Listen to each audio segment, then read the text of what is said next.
Hello, everyone, and welcome to my review of The Purge election year. It's that time of the year again, though it took 2 years from the last one we saw in 2014. But they're back. Jason Blum, producer, is back. The same director and writer is back.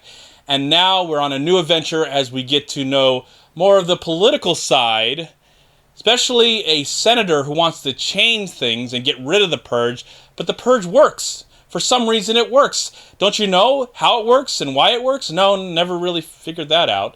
I enjoyed the first Purge. I actually really enjoyed that film. I thought it was a interesting and different way to show a home invasion kind of film. And I liked it. I was done with it. I'm glad it was over. I didn't really want a sequel, but of course it is from Jason Blum, a producer who loves to make things on a small budget and reap the awards.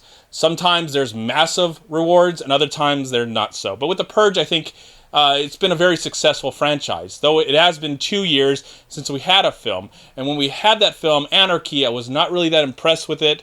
I didn't really care anymore, even though I liked some of the cast that was in it. Some of the cast do come back. I don't know if they're playing the same character or anything. I can't really remember. But in this movie, we get to see more of what the leaders and why, or not really why or how, but what they're up to when it comes to the Purge and how they celebrate. I wish, hopefully, maybe someday we might get a film that explains why and how and why it was created and how does it work and what has it done for the world. And really, all we get to know is about 12 hours. We get to know a small group of people and then their adventure of how they survive the night. So it's that same kind of, plot where there's the good guys we follow and the bad guys are trying to kill them, and will the good guys survive and will the bad guys prevail and what's going to happen and that what leads up to the whatever. So it is kind of the same old whatever, and it's doing it under this new banner of The Purge. Well, it's not so new now. We've now 3 films and we're probably going to get much more, because I can't imagine this movie costing a lot to make, and it's probably going to make a lot of money. I mean, I saw it with a full house tonight. I mean, tons of people took their dates and wanted to see people kill people and whatever. So I like a good horror movie. I like a good action movie. I like some of the cast that are in it. Frank Grillo is in the film. Again, I don't know if he's playing the same guy that he's played in the second one, but he is in charge of keeping the senator safe. The senator has experienced this horrible thing in her youth and wants to change things when she becomes president, but she's dealing with, the people that want it to stay the same. We also get to know a man played by Michael T. Williams, who is a store owner, and he's trying to save his store. He's got his friends, and they, will they get together? All these characters we get to know in the film, and will they help each other save each other's lives? You'll have to find out. For a movie that does shed some light on the politics of the Purge, it doesn't really get into it in a deep way. I think it just uses it to show, okay, we got to spice it up. I mean, we showed what's happening in the house, we showed what's happening in the city, and now we got to show what's happening in the United States Capitol. I mean, I don't know what's going to come next. An origin story of how it all got started, why it all got started. I don't know where they can go from this film, but I bet they'll find a way. And we'll either know next year or the year after that. The senator in the film is played by an actress I really like. She was in Lost, and I think she was in Frequency, a really good film from 2000. Her name is Elizabeth Mitchell. Really, really good actress. Really like her. She's very convincing in this role. The majority of the cast is pretty convincing. But I think I'm just tired of it. I do think that this is an improvement over the last one, but it did feel like the last film. With the first one, it was just a family. It's a home invasion story. We've seen that a bazillion times. In this case, it was the way it was. But in the last one, we're out in the city. In this one, it's not Los Angeles. It's the United States Capitol and all that stuff going on over there. But it just happens to center around politics, which I am glad and happy, and also would have liked if it was more of an explanation of why we have the Purge in these films and how does it work and how does it really help the community out. I mean, really, does it really?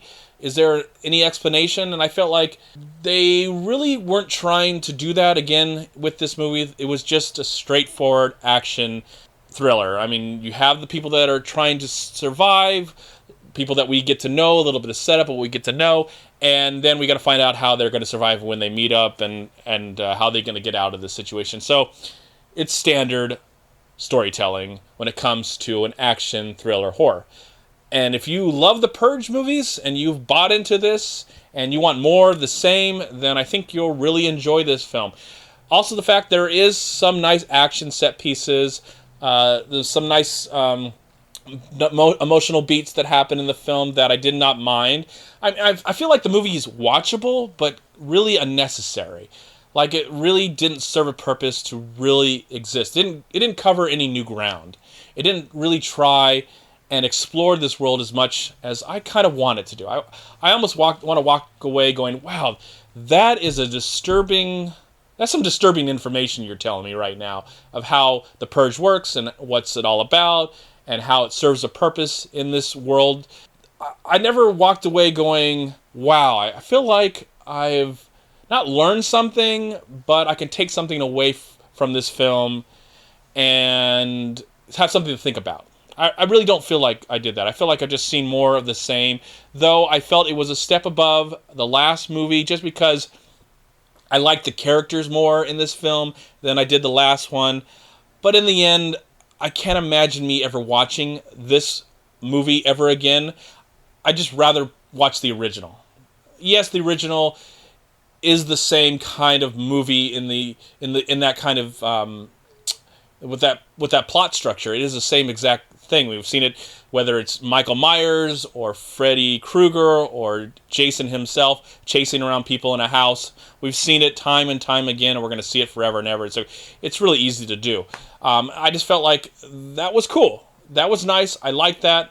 I enjoyed that, but we don't really need any more, and we're probably going to get more after this. I imagine it, and I'll probably see it. Maybe I'll enjoy it. Maybe I won't. I don't know. But this one I thought was decent. It was okay. It was watchable, but not something that I would ever watch again. I'd just wait until they make another one. And but I'd like to see this filmmaker, who's made all three films, I'd be interested to see him try and do something different. Maybe make a drama. Or if he's going to make a horror film, maybe make a monster movie. That's what I would like to see. I want to see more monster movies with practical effects. That's what I'd love to see. And that's all I can think about as I close this review. More monster movies, please. Anyways, I am going to give the Purge election year, I'll give it 2.5 stars out of 4. Thank you so much for watching. Please like, comment, and share this video.